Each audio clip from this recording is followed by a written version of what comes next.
좋아요와 구독하기는 사랑입니다. 안녕하세요. 반갑습니다. 부동산입니다. 2018년 7월 26일 목요일입니다. 어제 수요일날 부동산 뉴스를 하루 건너뛰었더니 뉴스가 많습니다. 그래서 어제 못 읽었던 뉴스들 뉴스 정리해서 읽어보도록 하겠습니다.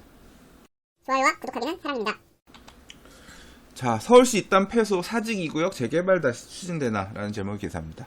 사직 2구역 관련해서는 제가 뉴스 나올 때마다 한 번씩 읽어보고 있습니다. 왜냐하면 사대문 안에 있는 재개발 구역들 중에서 서울시가 역사 문화적인 보호를 이유로 해서 직권 해제한 구역들이거든요. 이 구역들을 어떻게 처리할 것인가, 이제까지 재개발 사업을 이만큼 조합 설립을 해서 추진해왔던 구역 지정도 이전 서울시장이 내줬고, 그 다음에 그거에 따라서 조합 설립했고, 그리고 이제 사업 시행인가 준비하던 또는 이미 사업 시행인가까지 받던 사업장들 이제까지 돈을 많이 썼단 말이에요. 근데 역사 문화 보호해야 되는 이유로 뒤늦게 서울시가 직권 해제하는 이제 그런 건 때문에 이제까지 사업 추진해온 우리는 뭐냐, 주거환경 열악하다. 우리 계속 과거에 구역 지정 내준 것도 니네고 그거에 따라서 우린 적법하게 일했으니 이 정비구역 해제하고 조합 설립 인가를 취소한 내용은 부당하다라는 내용에 대해서 이제 사업 추진을 해왔던 조합들이 이제 소송을 냈거든요. 자, 사직 2구역 같은 경우는 기사에서 보시면 아시겠지만 재개발 사업이 재추진될 가능성이 높아졌다고 했거든요. 자, 일단 소송 결과가 나왔는데, 자, 서울고등법원 제8행정부는 사직 2구역 조합이 서울시와 종로구를 상대로 제기한 정비구역 직권해제, 조합 설립인가 취소에 대한 집행정지 가처분 신청을 지난 19일 받아들였다. 그러니까 이 가처분 신청의 내용이 뭐냐면, 일단 조합 설립 인가를 구청이 취소한 내용, 그 다음에 정비구역 지정 내용을 직권 해제한 내용, 이 내용 자체에 대해서 효력을 정지한다. 그러니까 이런 지방 서울시랑 구청이 내린 행정행위에 대해서 효력을 정지하고 할 테니 일단은 가도 된다, 이런 얘기인 거죠. 가도 된다라기보다는 이 행위 자체가 정지됐기 때문에 사실 이제 서울시에서는 해제가 됐으니까 이 지역에다 도시재생사업, 소위 말하는 이제 도시정비법에 따른 주거환경 개선 사업을 지금 시행하려고 하는데, 이게 지금 효력 정지가 되는 거기 때문에 개선 사업을 하지 못하게끔 하는 거죠. 그러니까 멈춰놓고서 개선 사업 해버리고 나면 다시 재개발 추진하거나 하기 어려울 수 있으니까 이제 서로 법률적으로 싸우고 있는 거예요.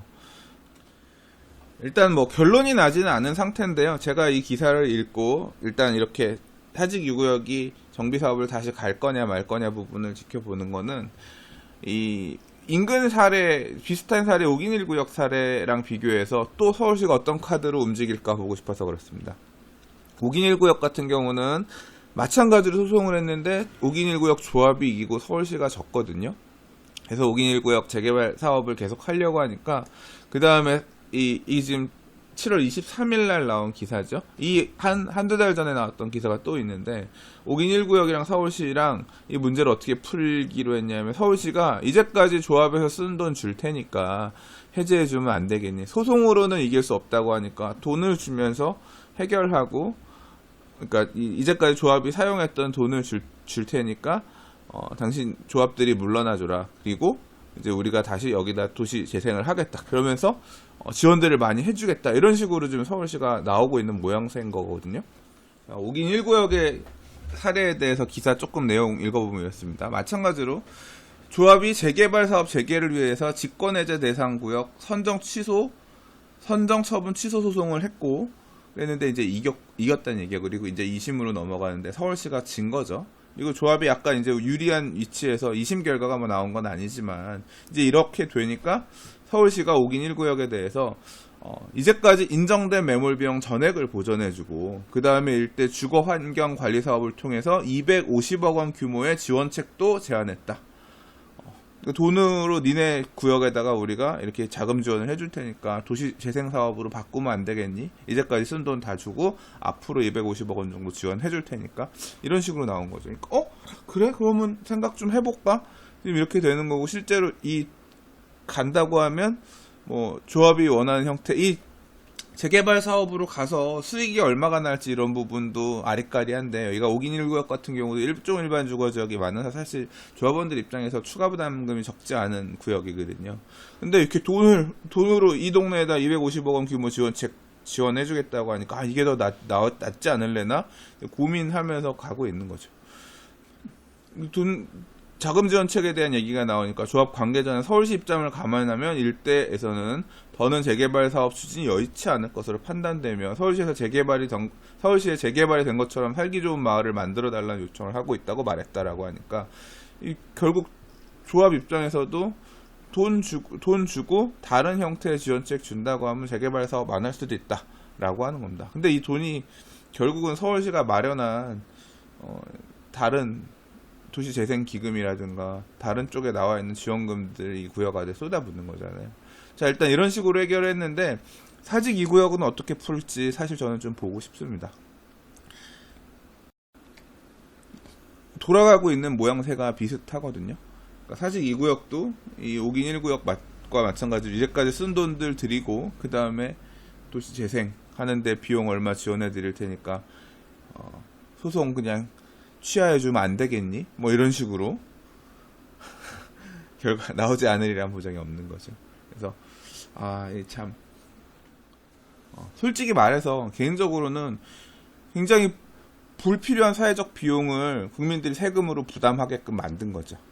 아예 재개발구역 지정을 해주지 말았거나 처음부터 하지 말았거나 했으면 이 비용들을 서울시가 물어줄 필요는 없는 거잖아요. 과연 이렇게 역사 문화적인 이 지역의 노후한 주택들을 보존하는 게 역사 문화적인 그렇게 가치가 있는 일인지, 그렇게 많은 재원을 투여해서 해결할 사유가 되는 건지 솔직히 저는 잘 와닿지 않습니다. 이렇게 진행됐던 것을 되받고 해가면서 해제시키고 돈을 갖다 쏟아 부으면서 지원책을 만들어주면서 살리게끔 한다는 게 올바른 방향인 건지는 개인적으로는 사실 동의하기가 어려워요. 좋아요와 구독하기는 사랑입니다. 자, 다음 뉴스입니다. 광화문 D타워 상가 실내 테라스 규제 불똥이라는 제목의 기사인데요. 제 D타워 가서 밥도 먹고 술도 먹고 그랬던 경험이 몇 번 있습니다. 잘 종로 광화문 쪽 나와가지고 소비를 하지는 않지만, 소비를 하더라도 주로 이제 막 을지로 만선호프라든가 이제 그런 곳에서 주로 소비하는 편이긴 한데, 이런 잘 정리된 몰이라든가 아니면 뭐 이런 데를 그렇게 개인적으로 많이 이용하지는 않는 편이긴 하거든요. 근데 이 D타워는 가보고 되게 놀랐어요. 굉장히 좋더라고요. 그러니까 새로 지어져서 건물 새 거기도 하고, 가보면 좀 뭐라고 해야 될까, 아예 건물 설계부터 되게 신기하게 돼가지고 이쁘고 에스컬레이터 타고 쫙 올라가면서 저기 저런 가게도 있네 이런 가게도 있네 보면서 되게 신경 써서 지은 건물이다 이제 그런 생각이 들었었는데 여기가 지금 보니까 뭐 단속 불법이었나봐요. 예. 그러니까 지금 사진에서도 보면 에스컬레이터 올라가면서 그 옆에 보면 이렇게 테라스들 있잖아요. 근데 이 테라스 사실 이런데 임대료라든가 만약에 분양을 했다고 하면 상가 분양가들이 이런 테라스 암암리에 이용할 수 있게끔 그런 조건으로 해서 이제 분양가가 녹여서 분양하기도 하긴 하는데, 정확하게 여기가 분양을 한 건지 임대를 한 건지 그건 잘 모르겠어요. 그렇긴 한데 아무튼 임차한 사람들이 여기 깔고 이렇게 테라스들 영업을 해왔는데 이게 행정처분을 내렸대요. 종로구청은 지난달 광화문 D타워를 비롯해 테라스 영업을 하는 상업시설에 행정처분을 내렸고,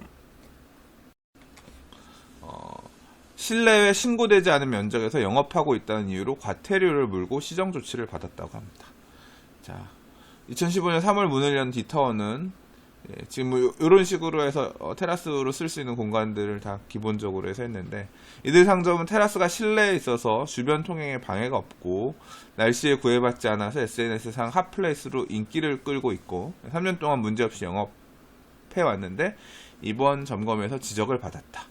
환경부 지침이 내려와서 대대적으로 점검했다고 하고요. D타워, 종로 르미에르 타워 등 불법 테라스 영업을 하고 있는 곳들이 모두 시정 조치를 받았고, 식품위생법에 따르면 일반 음식점에서 지방자치단체에 신고한 영업 면적 내에서만 장사할 수 있고, 도로나 다른 공간에 테라스를 설치해 음식을 제공하는 행위는 불법이고, 관광특구 호텔 지자체장이 장소와 시설 기준을 조례나 규칙으로 정한 곳에 한해 할 수 있는데, 서울 강남역 뒷골목, 송파구, 서대문구, 중구 네 곳이 관광 활성화를 위해 테라스 영업을 허용하고 있다. 디타워 측은 테라스 영업을 허용해달라고 민원을 제기한 상태다라고 합니다. 자, 근데 이 기사에 보면 저는 뭐 이게 법을 집행하고 행정력을 쓴다는 게 뭐 이유가 있다라고 하면 할 수 있는데, 솔직히 제가 이 디테어의 임차인이라고 하면 굉장히 억울할 것 같아요. 굉장히 억울할 것 같습니다.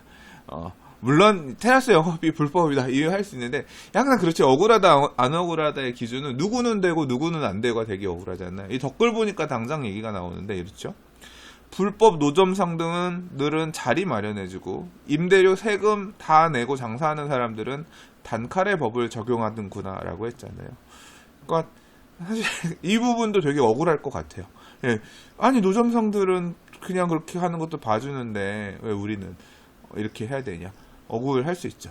그리고 저는 사실 이제 이 기사를 보고 나니까 의문이 드는 게, 저는 그 만선호프라고 하나요? 을지로 삼가 쪽에 가면 뒤에 여름에 가보면 그냥 길이 다 테라스가 아니라 그냥 사람들 다 점심 때에는 그냥 길이죠. 인근에 있는 그 장사하는 가게들이나 기계가 주로 이제 그런 뭐 인쇄소나 기계 부품들 파는 가게들, 이제 그런 골목이다가 저녁 되면 그 인근에 있는 맥주집 골목들이 자기 가게에서만 영업을 하는 게 아니라 길에다가 다 테이블을 쫙 깔고 거기 밖에서 이런 식으로 영업한단 말이에요. 이거는 그래도 자기 건물 안에 있는 공간에다 그걸 활용하는 거지. 거기는 말 그대로 그냥 노점에다 깔고 쫙 가보면 장사하잖아요. 지금 보면 여기 허용된, 제가 볼 때는 여기 어디 허용됐다 그랬는데, 서울시에서 허용된 정한 이 지자체장이 장소와 시설 기준을 조례나 규칙으로 정해서 한 여기에 지금 해당 안 되거든요. 근데 이런 식으로 영업하고 있는 데들이 되게 많잖아요. 되게 많은데, 또 그렇게 영업하는 데들도 일종의 기업형처럼 굉장히 그냥 말 그대로 소상공인이라고 하기는 힘들고 이미 너무 유명한 곳이고 하기 때문에 굉장히 매출도 크고 돈도 잘 버는 일종의 기업형 자영업자들일 거란 말이에요. 근데 누구는 해주고 누구는 안 해주고 이런 부분들이 되게 억울할 것 같습니다. 좀 다수가 납득할 수 있는 합리적인 해결 방안들을 법률적으로 보완을 해줘야 될 필요가 있지 않을까, 그렇게 생각이 됩니다. 좋아요와 구독하기는 사랑입니다. 자, 다음 기사입니다. 토지보상 첫 ISD 강제 수용의 근간 흔들리나? 라는 제목의 기사입니다. 자, 이게 굉장히 흥미로운 이슈고, 사실 이 법 하시는 분들 중에서 이 사안에 대해서 감정평가사 또는 변호사 이런 분들이 이 사안을 어떻게 결론이 날지 지금 뚫어지게 보고 계신 분들이 되게 많아요. 무슨 얘기냐면, 이게 신촌 그랑자이라고 하는 그 대흥 2구역 재개발 구역에 있었던 일입니다. 그 재개발 구역 안에 주택을 보유했던 미 시민권자가 분양 신청을 안 했던가, 또는 아마 분양 대상자가 될 수 없거나 어떤 그런 이유로 아파트를 받지 못하고 청산을 받게 된 것 같아요. 근데 청산을 받게 됐는데, 이제 재개발 사업 같은 경우는 매도 청구 소송을 하지 않고 수용을 하게 됩니다. 그러니까 협의 보상을 진행을 하는데, 만약에 협의가 되지 않으면, 협의라고 하는 건 결국 가격적인 협의죠. 당신 땅을 사업 시행자인 우리 조합이 얼마에 사줄게요 라고 협의를 해서 땅을 사와야 되는데, 그 돈에는 못 사겠습니다 라고 하면 재개발 사업 같은 경우는 수용을 할 수가 있어요. 그러니까 수용을 통해서 토지 확보를 하게 되거든요. 근데 이 수용 가격은 법원에서 판사가 정해줍니다. 정해주고 그 가격 마음에 안 든다라고 하면 가격 갖고 다퉈야 돼요. 다퉈야 되는데, 자, 이거는 우리나라 내국 법원이잖아요. 근데 이게 지금 소유하고 있는 소유자가 내국인, 한국 사람이 아니라 미국 시민권자라는 거예요.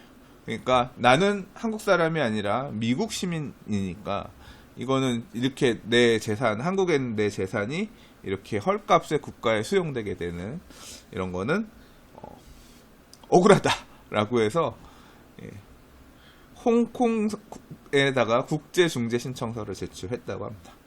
사실 이 내용에 대해서는 앞서 부동산 뉴스 읽으면서 한 두어 번 제가 읽었던 적이 있습니다. 그래서 이게 지금 결과가, 이 판결 자체가 국내에서 나면 되는 게 아니라 지금 이 국외에서 결론이 나는 거잖아요. 투자자 국가 간 소송 ISD 중재 신청서를 홍콩 국제중재센터에 제출했고, 한국 정부의 한미 자유협정 FTA를 근거로 ISD를 제기한 첫 사례로 대개 법인이 청구해온 ISD를 개인이 제기한 이례적 사례로 이제 받아들여지고 있고요. 자, 이제 이 판결이 어떻게 나느냐에 따라서 완전 사실 이 정비 사업이나 토지 수용이 이루어지는 사업들은 다 뒤집어 엎어질 수 있는 어떤 큰 파장 효과를 가져올 수도 있어요.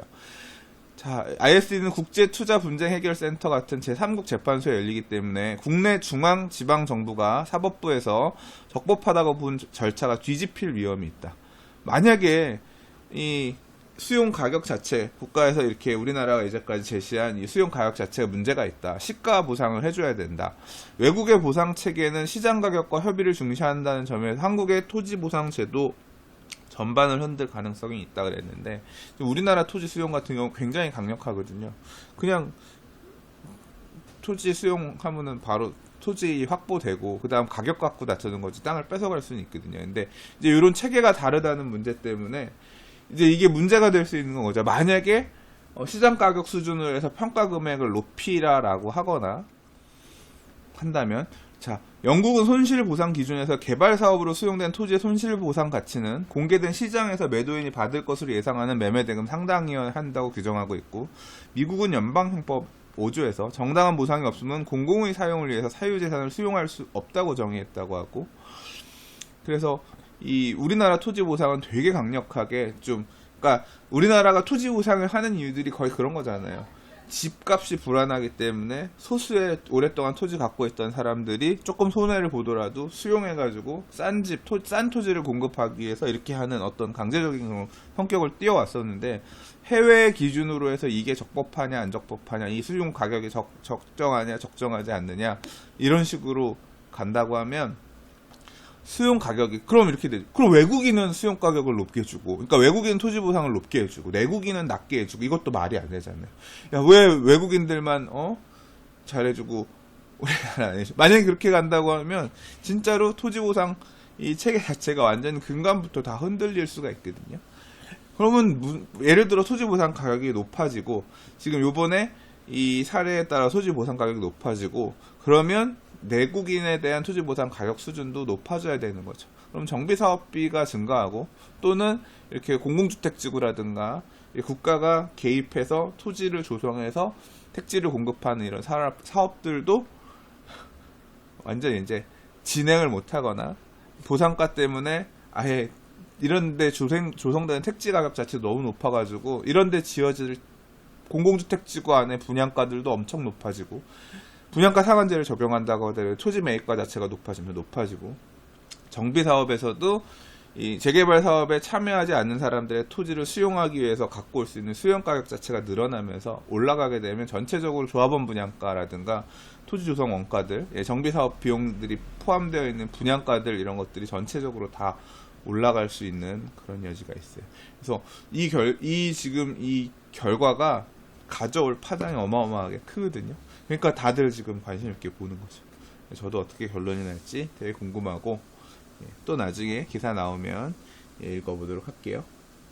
좋아요와 구독하기는 사랑입니다. 자, 다음 기사입니다. 이거 좀 주의하셔야 될 내용인 것 같아요.